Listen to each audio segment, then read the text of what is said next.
Thank you, Sarah. Your Excellency, Mr. Iman Bagayo, the Director General of International Trade Corporation of the Ministry of Trade Indonesia, Permanent Representative and Head of Diplomatic Mission to ASEAN, distinguished guests, ladies and gentlemen, a very good morning to all of you. On behalf of the ASEAN Secretary General, it's my pleasure to welcome you to the ASEAN Secretariat for the first ASEAN Economic Community Symposium. I would also like to thank our sponsor, ASEAN Australia Development Corporation Program, and also all our participants, especially the speakers, moderators who are coming from abroad, for taking the time to be in Jakarta for this important event. As you may know, the symposium is the first of a series of symposiums that have been planned to be organized annually, starting this year in the run-up to the establishment of the ASEAN Economic Community by 2015. As the 2015 timelines draw near, we recognize that more effort are still needed to ensure that our common goal of building the ASEAN Economic Community is realized. We are also aware that there are issues and challenges about the AEC that we need to address now. Thus, through this symposium, we hope to be able to exchange views, understand key issues, and also to offer some solution towards achieving AEC by 2015.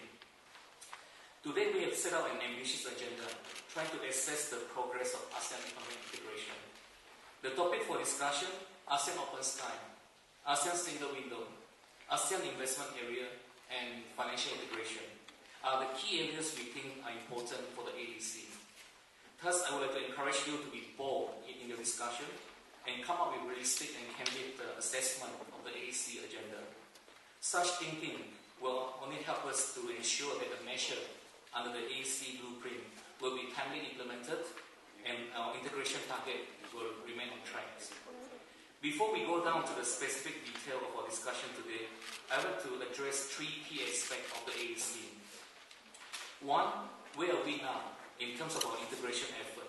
Second, how successful our regional initiative have been in recent years, and what are the key challenges remaining? And third, what role can the private sector play in ensuring the success of the AEC? So these are the three questions I will try to stir up discussion for this symposium this morning. So what has the AEC achieved so far? To be fair, I think we have made a steady progress since the leader first envisioned the establishment of the AEC in 2003. As of the end of August this year, ASEAN has implemented 72% of the measure due for the period of 2008 to 2011. This implies that all relevant measures that the country agreed to implement for the last 3 years have already been put in place. In terms of trying to facilitate free flow of goods, a new ASEAN Trade in Goods Agreement, ATIGA, had been in place since 2010, and efforts are actively being pursued to strengthen trade facilitations through custom integration and also implementation of the ASEAN Single Window. Services liberalization is also going on smoothly with the full implementation of an entry into force of the 8th Service Package of Commitment expected by the end of this year. I'm pleased to inform you that ASEAN is ready to sign the ASEAN Agreement on the Movement of Natural Persons this November in Phnom Penh. This will be the first landmark agreement for the region to facilitate the movement of skilled labor across the country. Country are also in the progress of progressively reviewing their reservation list to fully implement the ASEAN Comprehensive Investment Agreement, ACIA, while in the area of finance, work is already underway to facilitate the integration of capital market and banking sectors. In relation to the other AEC pillars, review efforts have been made in ratification of various transport agreement, promotion of competition policy, consumer protections, intellectual property right to enhance the region competitiveness. Last month, the first consultation meeting between the SME Advisory Board and the Economic Ministers was held where key strategy were discussed to promote SME industry in the region. Initiatives to implement the ASEAN Framework for Equitable Economic Development are also currently being explored. Finally, in the support of greater integration with the global economy, countries are actively working towards the launching the start of negotiation for the Regional Comprehensive Economic Partnership by the end of this year. While these are important gains, we should not delude ourselves into a false sense of security. Realizing the ASEAN is still a challenge, particularly with the uncertain global environment. The intensification of global risks put into question the credibility of globalization and casts some doubt on the region's ability to manage its own integration process. Of particular concerns are the potential pullback in trade and capital flow into the region as a result of global conditions deteriorating, and also the possibility that some ASEAN countries may revert to protectionist measures, inward-looking policy to protect their own domestic economy. Thus, holding this symposium today is quite appropriate as concern over the globalization have started to surface again. But in our view, ASEAN is the region's best strategic response to external uncertainties. The region is best served by harnessing our collective competitive strength, while ensuring at the same time the integration lead to greater economy of scale, increased economic efficiency, and higher productivity capacity. Of course, we are also aware to achieve this outcome, we have to make ASEAN work. So what are the challenges? Here I see the implementation of ASEAN as paramount. Despite the progress in a number of areas, many ASEAN measures are still pending as at the end of August 2012.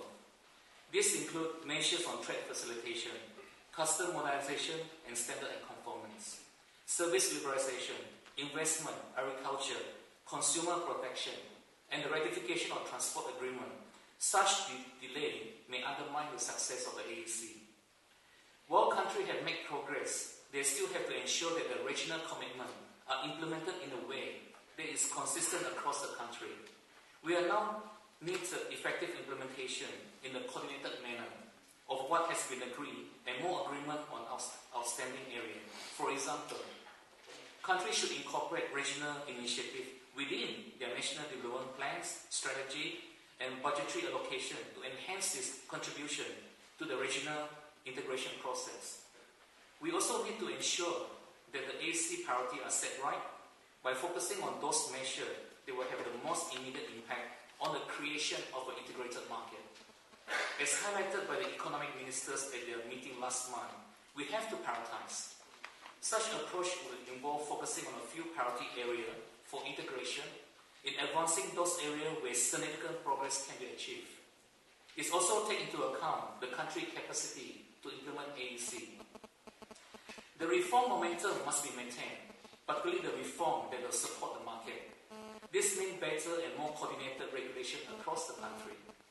Regulatory reform will not only allow the country to be more efficient through improved economic policy, and also will help to address market failure and international spillover with inevitable consequence of trade flow and investment.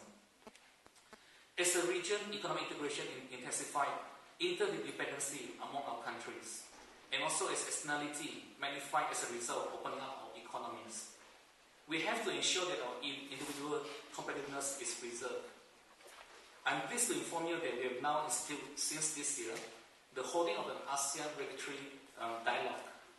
This dialogue will help to promote the development of regulatory framework and as a basis for strengthening critical structure, regulatory reform in ASEAN, particularly those that will facilitate market integration. In implementing the ASEAN, we also need to look beyond demand-driven measures. Equally important are the institutions that support the market, including a well-functioning dispute settlement mechanism, effective compliance system, comprehensive monitoring system. These institutions have to be strengthened. With strong institutions, the responsibility of implementing and enforcing community decisions will become clear, and thus preventing countries to circumvent the obligations and undermine the integration initiative. Let me conclude by turning to one important question of direct interest to our symposium today, which is what is the role of the private sector in the economic integration process? Here I see such a role of critical importance. To the extent that the implementation of ASEAN agreement requires the understanding and the confidence of the private sectors, an active involvement of this sector is crucial. This aspect of the AEC should be further strengthened. Formal consultation with the private sectors and regional authority may still be used, but there's a need to develop a new and innovative strategy to maximize the dynamic contribution of the private sectors to integration. The ASEAN Secretariat and the ASEAN member states have fully support such kind of engagement, and while that is the primary reason why we are here today, since the AEC is a market-driven process, we have to make sure the market are well informed, consulted of our own initiative. In the same manner, we should continue to involve other stakeholders in the integration process even more.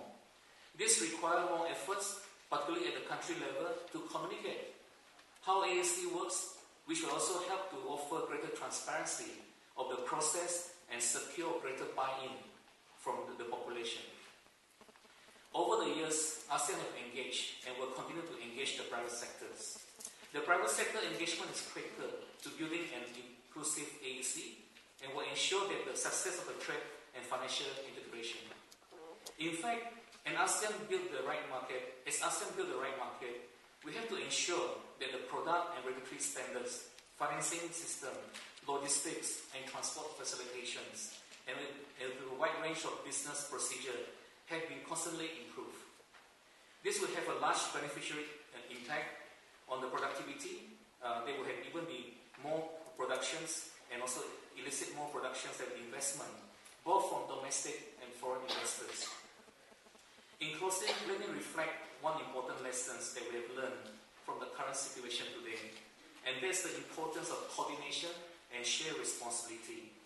Now that we are being challenged again by the adverse development in the world economy, I think coordination will continue to be as relevant as before, as we continue to embrace globalization and integration, and as a result of the increasing interopenness and interdependence of our economies.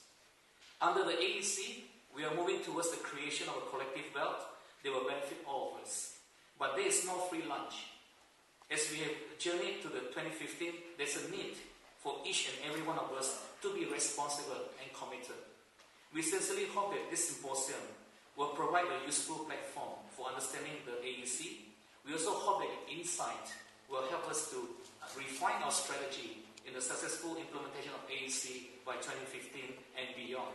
I thank you very much for your participation, and I look forward to discussion in this symposium. Thank you.